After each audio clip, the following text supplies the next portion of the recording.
Bonsoir, soyez les bienvenus pour cette deuxième saison d'Histoire Mystérieuse. J'espère que vous allez bien, que vous passez une excellente journée ou une excellente soirée. Cela dépend à l'heure actuelle où vous regardez cette vidéo. Je le dis très souvent, cette phrase, mais bon, c'est comme ça. Nous sommes le 20 janvier 2024. Qui dit 20 janvier dit anniversaire de Valkyrie. Donc oui, éventuellement, je vous le dis, j'ai 24 ans aujourd'hui et je me suis permis de sortir cette vidéo aujourd'hui pour vous. D'ailleurs, une occasion unique pour vous dire qu'il y a beaucoup de changements qui vont arriver dans l'Histoire Mystérieuse. Ça, c'est clair, net et précis. Et ça va commencer ce soir. Éventuellement, vous allez découvrir donc 5 histoires. Mais d'abord, le sommaire. Saint-Hippolyte, une commune française en Franche-Comté. C'est ici qu'a vécu Alexis, un enfant âgé de 9 ans. Alors qu'il reçoit une visite de 2 inconnus, ce qu'il découvre 5 ans plus tard va l'effrayer pour le restant de sa vie. En se rendant à la cave, un jeune garçon de 11 ans découvre un homme vêtu de noir. En racontant ça à ses parents, il décide d'aller voir dans la chambre pour savoir s'il ment, et ce qu'il découvre, ce n'est qu'un chapeau. Sam Cooke, un jeune de 15 ans, raconte avoir vu une silhouette noire devant sa chambre. Alors que ce n'était qu'un rêve, celui-ci va sans doute le hanter pendant au moins quelques temps. Toutes ces histoires et bien plus encore, ce soir dans la saison 2 d'Histoire Mystérieuse. Voilà pour ce qui est du sommaire. En tout cas, ce que je peux vous dire, c'est que ça promet pour ces 5 histoires. Si nous commençons tout de suite par la 5e histoire. Imaginez un garçon de 9 ans avec sa sœur à la maison. Enfin, ils entendent surtout toquer à leur porte. 2 personnes, 2 jeunes hommes. Eux pensent alors à 2 agents d'entretien, mais quand 5 ans plus tard, ils retrouvent la publication sur Facebook avec la tête des 2 jeunes hommes, c'est la stupeur. Alors, est-ce 2 voleurs, 2 agents d'entretien? En tout cas, ce qui est sûr, c'est que c'est à vous de regarder cette histoire et à vous de juger.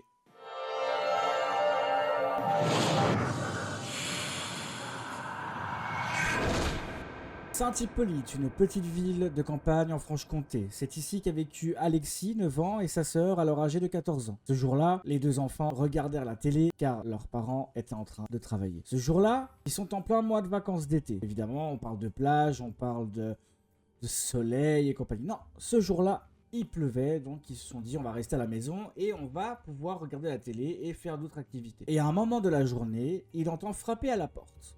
Il s'est dit, bah voilà, ça frappe à la porte, je vais regarder qui c'est. Et là, il voit 2 hommes se tenir devant. Et pour lui, ça l'a un peu tilté dans le sens où il se dit, c'est quand même bizarre de se dire que, bah voilà, il y a 2 hommes qui se pointent devant. Qui c'est? Il ne sait pas absolument qui c'est. Il ne sait pas qui c'est. L'un d'eux dit alors à Alexis, salut, on travaille pour la ville. Le propriétaire des lieux nous a dit qu'on doit voir ton système de ventilation extérieure. Au début, il n'était pas très inquiet, puisqu'il se dit, ok, bah, c'est 2 agents d'entretien qui viennent vérifier mon installation extérieure. Et en même temps, il se disait que le système de ventilation avait quelques problèmes. Alors Alexis leur dit directement, bah voilà, il se trouve sur le côté droit de la maison. Et puis suite à ça, les 2 hommes vont donc voir le système de ventilation. Et malgré tout, sa sœur et lui ont été perplexes. Car quand des gens devaient passer à la maison à la base, les parents étaient au courant et les parents, quand ils allaient travailler, disaient aux enfants, bah voilà, ce jour-là, à telle heure, va y avoir quelqu'un qui passe pour la tuyauterie, la machine à laver qui fonctionne pas, le tuyau qui sont pétés, enfin voilà.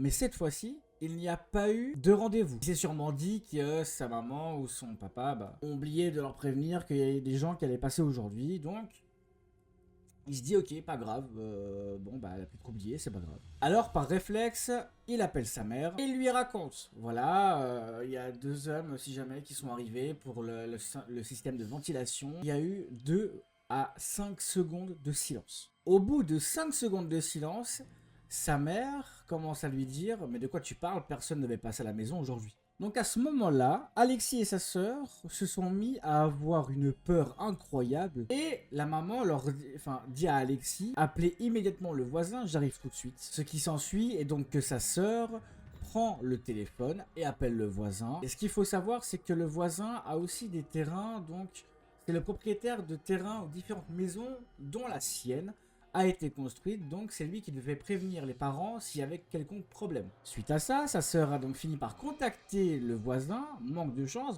il n'était pas chez lui. Suite à ça, donc sa sœur et Alexis n'avaient pas d'autre choix que d'attendre. Mais pour être sûr qu'ils puissent se défendre, la sœur de 14 ans prend donc un couteau pour pouvoir se défendre. Il ne savait pas quoi faire ni quoi penser. Il voulait dire quelque chose en plus à ces deux hommes, mais évidemment par peur, il n'arrivait pas à dire un mot. Au même moment, les deux jeunes hommes donc s'approchent de la maison et ils sont à deux doigts de rentrer à l'intérieur de cette maison. Mais heureusement, par chance, au moment où les jeunes hommes voulaient rentrer dans la maison, le voisin arrive immédiatement. Et c'est là où ça devient marrant, dans un sens où le propriétaire donc, du coup s'approche des deux jeunes hommes et il leur demande évidemment pourquoi ils sont là et qu'est-ce qu'ils foutent là. Un des hommes répond qu'ils étaient là car le propriétaire des lieux avait fait une demande de vérification du système de ventilation. Et c'est alors que le voisin donc leur dit avec ses propres mots: c'est moi le propriétaire des lieux, je ne vous ai jamais appelé, je vous demande donc de partir tout de suite. Sans dire un mot et sans broncher, les deux hommes sont partis et quelques minutes plus tard, la mère arrive à son tour à la maison. Il pensait évidemment que tout s'est fini à ce moment-là, que tout était réglé en ordre. Enfin, c'est ce qu'il croyait. C'est seulement 5 ans plus tard, alors qu'il traîne sur Facebook, il voit une annonce, une seule. Ce qu'il voit sur l'affiche, c'est simple et efficace. Un jeune garçon avait été bâillonné, ligoté et agressé par deux voleurs qui se faisaient passer pour des hommes d'entretien. Et puis bien sûr, pour couronner le tout, ce qu'il voit un peu plus bas, c'est la photo des deux jeunes hommes en question. Alexis a très vite compris 5 ans plus tard que les deux jeunes hommes qu'il a vus sur l'affiche, c'était bien les mêmes hommes qui étaient venus chez lui sonner à la porte pour vérifier la ventilation. Et éventuellement, ce qui s'est dit, c'est qu'ils ont évité de justesse une agression.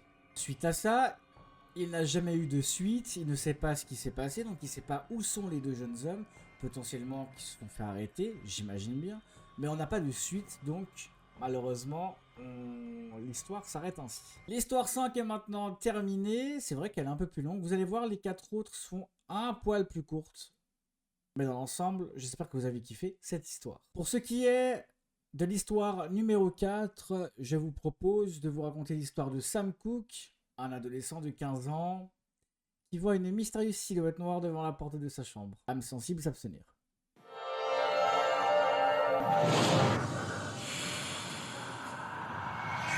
Sam Cooke est donc un adolescent de 15 ans. Au moment des faits, il avait 5 ou 6 ans et il avait peur du noir. Il dormait seul, et quand on a peur du noir et qu'on dort seul, on met éventuellement une petite lumière pour se rassurer. Sa chambre donne sur le salon, donc c'était au milieu de la nuit. Il se réveille parce qu'il avait envie d'aller aux toilettes. Mais à ce moment-là, il était de dos à la porte de sa chambre qui était donc grande ouverte. Quand il s'est retourné, il a vu du noir complet. Puis petit à petit, il se rend compte que ce noir complet se transforme en une forme irréelle. Éventuellement, cette forme, c'est donc une personne ou d'une chose qui lui était inconnue. En plissant les yeux, il remarquait donc que cette chose avait de longs bras. Et éventuellement, ses bras touchaient le sol. Ses yeux soulignaient les traits de cette chose. Il a vu donc ses yeux grands, très grands, avec une lueur rouge sang le regardant et le dévisageant. Il a donc remarqué que la lumière qui était dans sa chambre n'éclairait pas forcément toute la pièce. Et évidemment, ça n'éclaire pas cette chose qu'il voit devant lui. C'est comme si au final la chose avait mangé la lumière d'une masse surprenante. Cette chose tend donc ses bras vers lui pour pouvoir le toucher ou pour pouvoir l'attraper, mais elle s'est arrêtée en plein milieu du chemin. Ensuite, il nous raconte donc qu'il a senti comme si le temps s'était arrêté d'un coup. Suite à cela, il a senti que son corps était en train de broyer comme si il était en train de rentrer dans un trou noir. Et il se souvient qu'il a fini par se pisser dessus. Et puis plus rien. Ça n'a duré qu'une minute, mais pour lui, bien sûr, ces une minute, c'était des 1 minute trop longues. Alors évidemment, le lendemain, il se réveille, mais il se souvient de tout, jusqu'au moindre détail, puisque éventuellement, les souvenirs se sont immédiatement remis dans sa tête, et il a tout vu. Il a commencé à pleurer, de peur, bien évidemment, donc il a couru vers sa mère, et lui a tout expliqué la nuit dernière. La nuit suivante ne pouvait pas du coup être tranquille puisqu'il ne pouvait pas dormir seul. Donc du coup ce qu'il a fait, c'est qu'il a demandé à sa mère de dormir devant sa porte. et il se souvient de plus rien d'autre. Donc le mec, il voit une lueur noire, enfin une forme noire devant sa porte, qui commence à venir vers lui. Donc en fait, au final, c'est comme s'il avait fait, alors je dirais pas une paralysie du sommeil, mais à vous d'en juger dans les commentaires si vous avez trouvé la réponse de cette histoire numéro 4 dans les commentaires. J'attends justement vos réponses et votre supposition. Voilà, c'est la fin de la 4e histoire. Je vous avais dit qu'elle était courte et ce n'est pas fini puisqu'il y a encore 3 autres histoires. Mais avant cela, si vous avez kiffé cette, si vous kiffez cette vidéo, évidemment si la vidéo vous plaît, n'hésitez pas à laisser un petit pouce bleu, vous abonner à la chaîne et mettre la cloche des notifications pour ne rien louper des prochaines vidéos. Là, après toutes ces petites présentations de chaîne et compagnie, de pouces bleus et tout le tralala, on passe à l'histoire numéro 3. Alors, je vous présente donc Odile, qui a passé la nuit la plus terrifiante de sa vie. Alors, bien sûr, la seule chose que je pourrais vous dire à la rigueur, là maintenant, à la seconde, c'est faites gaffe quand vous êtes tout seul chez vous.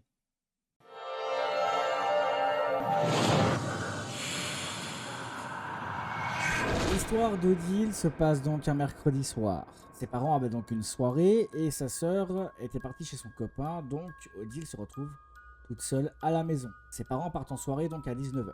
Après leur départ, elle décide de jouer sur son ordinateur dans son salon. Et vers 21 h, son chien se met subitement à aboyer. À cette heure-ci, elle avait mis les rideaux en place puisque dehors il faisait très vite sombre puisque nous sommes en hiver au moment des fêtes. Donc elle va voir pourquoi le chien aboie, donc elle regarde dehors, mais rien. Elle allume la lumière du jardin, mais toujours rien. Donc elle se dit, ok, bizarre, et elle s'est pas plus s'inquiéter que ça. Quand il fut 23 h, elle est prise d'une fatigue, donc elle monte se coucher. À 4 h du matin, elle s'est réveillée car elle entendait un bruit à l'extérieur, comme si quelqu'un en fait marchait avec des claquettes. Elle s'est dit que c'était un animal qui passait par là, style un cheval ou autre. Ensuite, elle entend des rires. Alors là, par contre, elle se mit un petit peu à flipper. Elle s'est dit, est-ce que je regarde par la fenêtre? Est-ce que je fais quelque chose? Est-ce que je fais rien? Est-ce que je m'en fiche?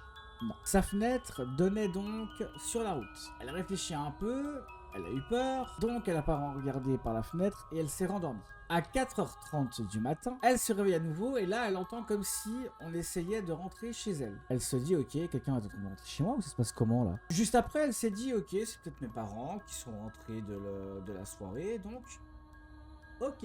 Par contre, elle n'a pas pu se rendormir droit derrière. Ses parents sont rentrés à 5 h du matin et là, elle était quand même soulagée, donc elle s'est endormie puisqu'elle s'est dit, bah tiens, ça tombe bien, ils sont rentrés, je vais pouvoir être tranquille, je vais dormir. Et pendant 4 mois, elle vivait dans le meilleur des mondes. Sauf qu'en fait, à un moment donné, 4 mois plus tard, elle a appris dans le journal qu'en fait, il y avait un homme qui se tenait donc du coup dans la rue et qui s'amusait en fait à faire peur aux gens dans la rue et essayer de rentrer chez eux. Et depuis ce jour-là, elle ne dort plus tant que soit sa sœur ou soit ses parents sont rentrés de soirée ou d'une sortie. On n'a pas plus de détails que ça, donc éventuellement, cette histoire est relativement très courte et ça peut vous faire quand même flipper de vous dire que vous entendez quelqu'un ou quelque chose dans la rue et 4 mois plus tard vous vous dites bah en fait dans le journal il se passe ça, il y a un mec en fait qui rentre chez les gens et qui essaie de faire peur aux gens dans la rue. Bien, l'histoire numéro 3 est bel et bien terminée. Je vous avais dit on avait une histoire longue, c'est l'histoire numéro 5 et ensuite elles sont toutes courtes. Et là on va pouvoir passer à l'histoire numéro 2. Est-ce que par pur hasard l'un d'entre vous sur YouTube est fan de possession ou d'esprit? Et bah c'est ce qu'a vécu la mère de ce cher Louis. Voici donc l'histoire de Louis et sa mère possédée par l'esprit d'un mort.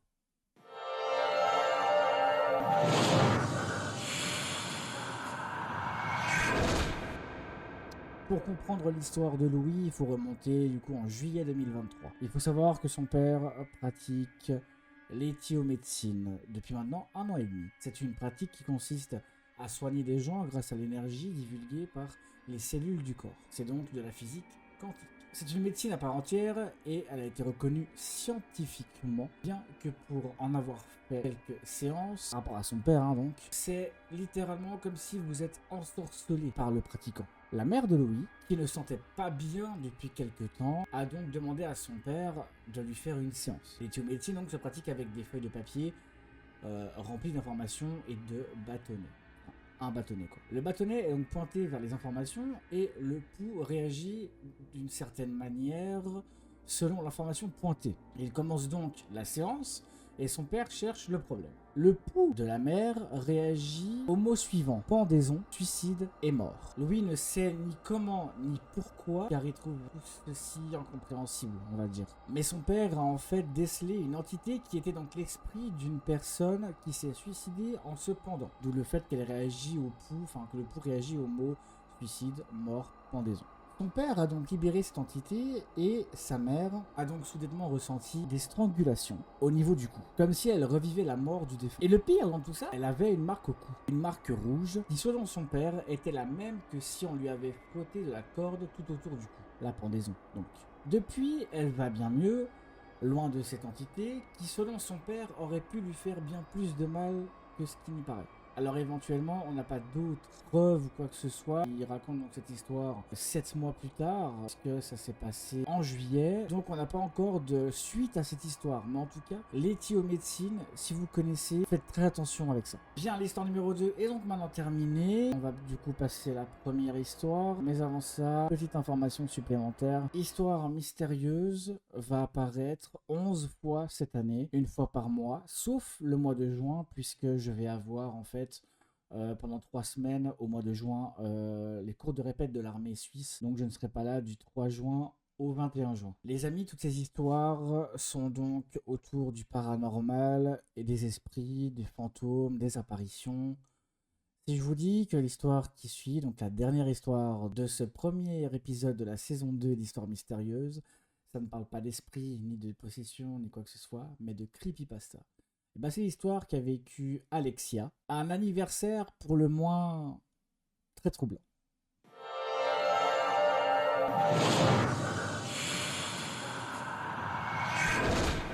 Alexia a donc 11 ans et elle se réveille le matin pour prendre son petit déjeuner. Mais avant d'arriver dans la cuisine, sa mère apparaît soudainement et lui souhaite un très joyeux anniversaire. Ça me rappelle le mien d'aujourd'hui. Elle lui répond avec un petit merci. Ça, évidemment, quand tu as 11 ans, 10, 12, tu réponds timidement par merci. Elle se précipite à la cuisine, elle ouvre le garde-manger et elle remarque qu'il n'y a plus de céréales. N'ayant pas d'autre choix, elle va à la cave pour aller en chercher.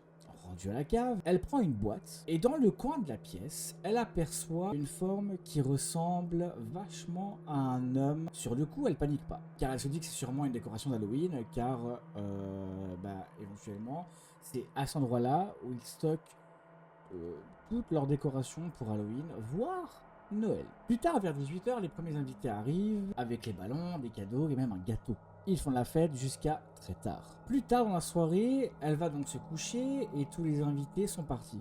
Arrivée dans la chambre, elle allume la lumière à faible luminosité car elle a peur du noir. Ça me rappelle l'histoire de l'autre garçon, vous savez, qui avait peur du noir, du coup il met une petite lumière. Ses parents viennent la voir et lui souhaitent une bonne fête une deuxième fois. Vers 3 h du matin, elle se réveille avec une étrange sensation d'être observée, épiée. La lumière commence à clignoter rapidement, donc par réflexe, elle regarde dans le coin de la pièce et avec horreur, elle constate que la même silhouette qu'elle a vue dans le garage quand elle a été, dans la cave plutôt quand elle a été chercher justement des céréales, et ben elle constate que l'homme se tenait debout, la fixant. Elle croyait que c'était une paralysie du sommeil, alors elle a essayé de bouger, et étrangement, elle bouge. Donc, paralysie du sommeil? Non, non, non. Elle se dirige vers la porte, et l'homme la suit du regard, mais il fait rien. Elle arrive dans la chambre de ses parents, elle leur raconte justement cette histoire, mais en arrivant dans la chambre, ils ont trouvé juste la fenêtre ouverte, et un chapeau sur le sol. Donc, il s'avère que ce qu'elle avait vu dans la cave est remonté et au moment où elle est passée vers ses parents, il est porté jusqu'à sa chambre pour qu'au final, voilà. C'est quand même bizarre, c'est qu'elle dort mais elle n'entend pas le mec arriver de la cave jusqu'à sa chambre. Et par contre, quand ils ouvrent la chambre puis que tu croises un chapeau par terre et la fenêtre, alors que 2 secondes avant tu l'as vu et tu peux décrire directement ce qui se passe, c'est quand même une stupeur incroyable. Bien, mesdames et messieurs, j'espère que cette vidéo vous a plu. Elle est un peu longue, cette vidéo, mais c'est un peu normal. Une histoire longue au début et 4 autres hyper courtes, ça fait le taf quand même. J'espère que ça vous a plu. Si c'est le cas, laissez un petit pouce bleu, un abonnement, ça pourrait toujours faire plaisir. Et puis lâchez la cloche de notification pour ne rien louper des prochaines vidéos qui sortiront. Donc cette vidéo est maintenant terminée. Je tiens donc à préciser aussi et à vous dire une très bonne année 2024. J'espère que vous avez passé un bon nouvel an, que vous avez passé aussi de bonnes fêtes de Noël. C'est vrai qu'il n'y a pas eu d'autres vidéos à partir du 25 décembre, donc voilà, c'est la première vidéo sur la chaîne YouTube cette année en 2024. Et j'espère que vous allez passer une excellente année. En tout cas, moi, ce qui est sûr, c'est que je vais quand même vous faire tous les mois un épisode d'Histoire Mystérieuse. Alors évidemment, cette année, c'est la 2e saison et j'espère vous revoir très vite pour un second épisode de cette saison 2 d'Histoire Mystérieuse. Merci beaucoup de m'avoir suivi. C'est mesdames, messieurs, bien le bonsoir.